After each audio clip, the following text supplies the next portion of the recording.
framework that we work with, in that if there is surplus government land, that it is put to the market for disposal. So I suppose that there is that little bit of conflict, perceived conflict, with what we do and the policy that exists. So it's probably quite variable, I guess, depending on the politics of the day. But you mentioned that there's a framework you're working within there. Would you say you're more guided by that framework or the politics of the day when you're making those decisions? It is the framework. Yeah. So the government land transaction guidelines dictate that we are selling government land. Okay. Or surplus government land, I should say. Yeah. So that's what we work within. But in terms of what I have to do, we probably go over, I would say we would go over and above what would be necessary to disclose as part of a typical government sale of land. And why is that? I think it's a perception issue. So you want to make sure that the community... Government needs to be seen to be doing the right thing. Yeah. And I think what is perceived to be the right thing by government probably needs to be greater than maybe within private industry. Okay. And so that framework that you're working within, does that change with governments? Does that evolve in response to... If you're saying, if I'm hearing you right now, you're saying there's a framework, you work within that, sometimes you kind of have to do a bit more or tinker a bit here so that it meets public expectations. So is the framework evolving? Does it vary between governments? I think it evolves. It's evolved, and there's an expectation that as our knowledge, particularly around the science of contamination, improves, that there is a greater expectation, and we're seeing an evolution in what's expected to be done. Okay. So I'd say 15 years ago, groundwater was a significant focus. It was becoming an increased focus. Yep. So we were then undertaking a greater level of assessment associated with groundwater.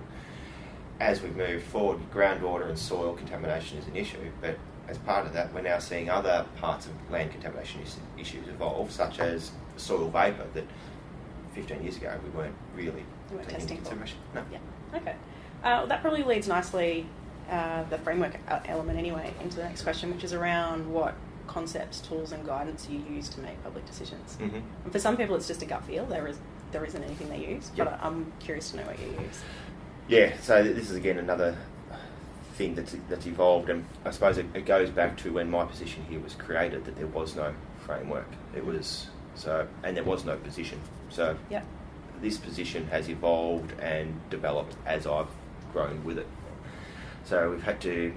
Initially, it came down to a gut feel. Yep. So what needs to be done? And then it's now got to a point where it's like, we actually need to come up with a basis for what we do and when we do it. Yeah. So from a government land perspective, managing contamination, I've developed a contaminated land management site assessment tool. Yeah. Which is it's pretty much it's a policy document that my group now uses to determine the level of assessment that needs to be undertaken for each site. Yep.